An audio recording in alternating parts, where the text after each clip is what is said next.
retornando aí, vamos lá? Então, é o seguinte, na página 48, então, surgem as diferenças sociais e o Estado. Precisava ter alguma pessoa, gente, que controlasse quem fosse fazer essas obras, precisava ter uma pessoa que gerenciasse, que tomasse conta, que desse ordens mesmo, né? Porque a população sozinha, ela não conseguiria se organizar, não é isso? Para que pudesse fazer essas obras que a gente está falando, de irrigação, de drenagem, de armazenamento de água, através de cisternas, etc. Né? Então vamos lá.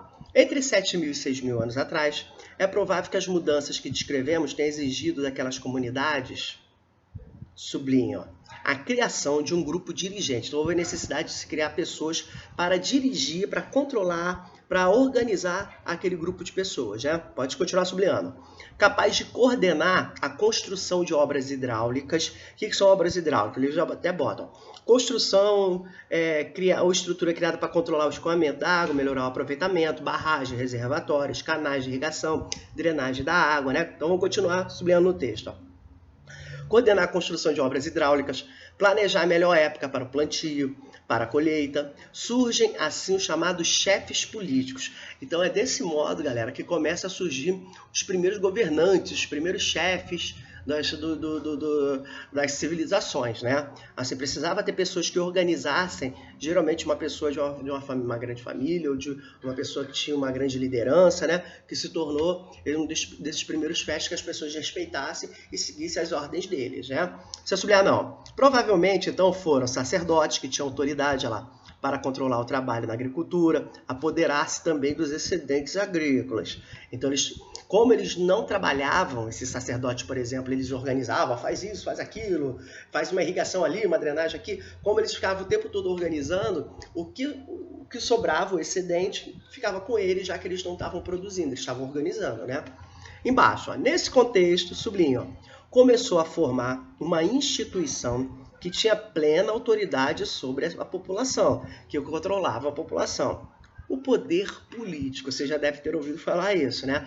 Então começava a surgir o poder político, o poder do Estado, o poder do governante para organizar a população. Em outras palavras, olha lá, o Estado com E maiúsculo, tá? Ezinho minúsculo é uma outra coisa, né? Quando a gente está falando de civilizações de governo, a gente está falando de Estado com E maiúsculo, tá? Olha lá. Em outras palavras, o Estado e as diferenças sociais. O que são as diferenças sociais? Você começa agora a ter uma classe dominante, aquela que governa, e uma classe de trabalhadores, né? Então você já tem uma diferença social. Aqueles que mandam, aqueles que obedecem. É isso? Começava a fazer parte das relações humanas, beleza? Então começou aí. Aí aqui tem até uma chargezinha da Mafalda, né? Ela vê, Mafalda é um padrinho argentino, não é isso? De um cartunista chamado Quino, que ela vê uma moça passando, né? Uma moça pobre, passando com a criança e chega para a mãe, né? Mamãe, por que tem gente pobre? Aí, bom, pois é, quer dizer, enfim, ela não tinha uma resposta, né? Espera aí, disse a Mafalda. Não imaginei que minha pergunta fosse tão interessante, né? Então ela não esperava que a mãe não soubesse responder, que aquilo fosse tão interessante. Então a gente começou a entender agora por que começa a surgir essa diferenciação de classe. Como se tem pessoas que têm que obedecer, que são trabalhadoras, e as pessoas que começam a governar, que são geralmente pessoas de elite, né? A gente fala assim, propriamente dito, começa a ver as diferenciações sociais. Falou? Vira a página aí para a gente ir para o finalzinho, então. A divisão do trabalho, o comércio e o surgimento das primeiras cidades. Vamos lá. Sublinha. Como havia excedentes agrícolas, muita gente podia deixar o trabalho na terra para exercer outros ofícios. Por exemplo, artesão, padeiro, soldado, sacerdote. O que quer dizer isso, gente? Começa a ter a divisão do trabalho. O que significa isso? Antigamente, tinha todo mundo trabalhar na agricultura para produzir comida, que não tinha, né? Lembra? Todo mundo tinha que trabalhar produzindo comida. Mas agora estava havendo excedente, tinha comida sobrando. Então não havia mais a necessidade de ter todo mundo trabalhando para produzir alimentos na agricultura, na pecuária.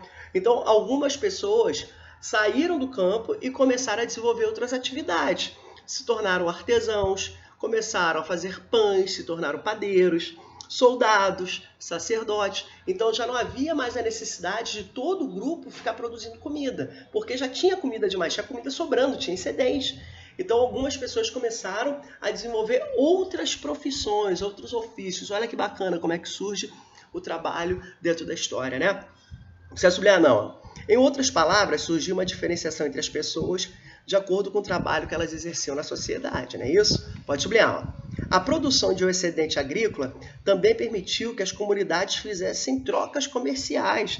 Então, olha só como é que uma coisa vai puxando a outra. Se você tem um excedente de feijão e a outra tribo tem um excedente de arroz, troca, né? Se você está trocando mercadorias, você está fazendo comércio. Começava a surgir então o comércio, ó, vimos o surgimento da figura dos governantes, depois a figura do Estado, a social, né, aqueles que são mais ricos dos que são mais pobres.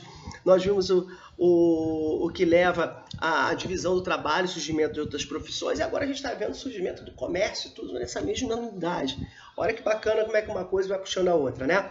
Vamos lá. Aí tá assim, ó. Por exemplo, uma aldeia que tinha trigo em excesso podia trocar essa produção com excedente de cevada de outra aldeia. Sublinha. Dessa forma, tinha origem o comércio. Acabamos de falar. Pode continuar sublinhando. Com a formação do Estado, a gente viu agora, e a divisão dos indivíduos de acordo com o trabalho, acabamos de ver, nasceram também as primeiras cidades da história. Então começaram a surgir as primeiras cidades do mundo, né? Especialmente na região que a gente vai estudar na próxima aula da Mesopotâmia. As 4 primeiras cidades surgiram na região da Mesopotâmia, outra foi durante o Império Sumério. Essas são as cidades de Ur, Uruk, Nipu e Eridu. A gente vai estudar isso tudo nas próximas aulas, tá bom? Vamos lá. Elas não eram apenas aldeias que haviam crescido, mas, pode sublinhar, eram a sede do poder político, ou seja, as cidades se tornaram o local onde os governantes moravam, o local onde os reis e sacerdotes controlavam o território e a população que nele vivia. Então, as cidades eram locais onde esses governantes trabalhavam, moravam e controlavam aquela população ali para fazer o que a população trabalhasse, as necessidades do Estado, de irrigação e etc. Né? Não precisa sublinhar não.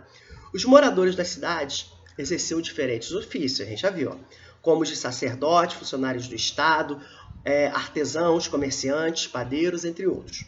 Todos eles eram mantidos com os excedentes agrícolas produzidos pelos camponeses.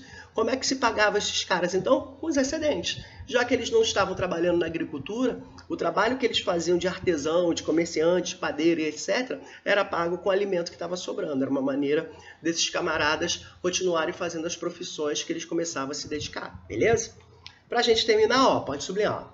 As cidades mais antigas que se tem notícia se formaram na região do Crescente Fértil, que a gente já viu. Mesopotâmia, no Egito, na Síria e Palestina.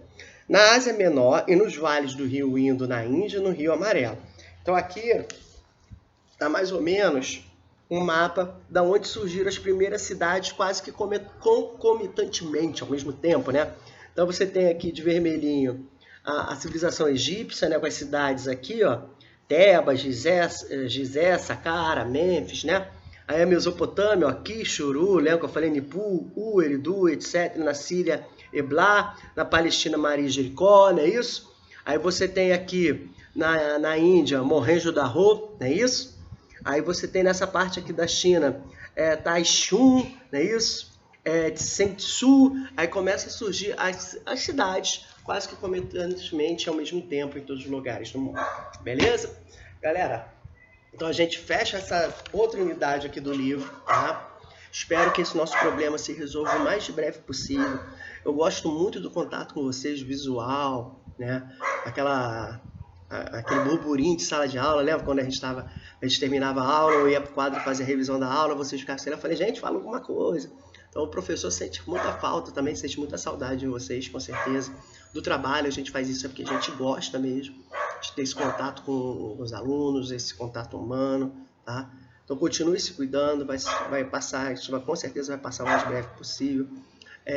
Continue acompanhando minhas aulas aí no meu canal. A tia Kátia também, ela está abrindo um canal da escola no YouTube, com as aulas dos outros professores que estão fazendo esse mesmo estilo que eu, alguns até melhores, né? Como a tia Roberta, por exemplo. E qualquer dúvida, entre em contato aqui pelos comentários do YouTube ou pela própria Agenda Edu, tá, gente? Eu estou assim, conectado praticamente o dia todo. Eu ligo meu computador desde a hora que eu acordo e desligo 9, 10 horas da noite, sempre conectado na agenda olhando o YouTube, a gente da coordenação, junto com o pessoal da direção, a tia Flávia, a tia Tati, a gente está sempre junto nessa, conversando praticamente o dia inteiro, tá? Então, qualquer coisa é só entrar em contato com a gente, tá bom? Mas continue se cuidando, não dá bobeira, tá? Próxima aula a gente já volta com uma outra unidade. Valeu! Se cuidem!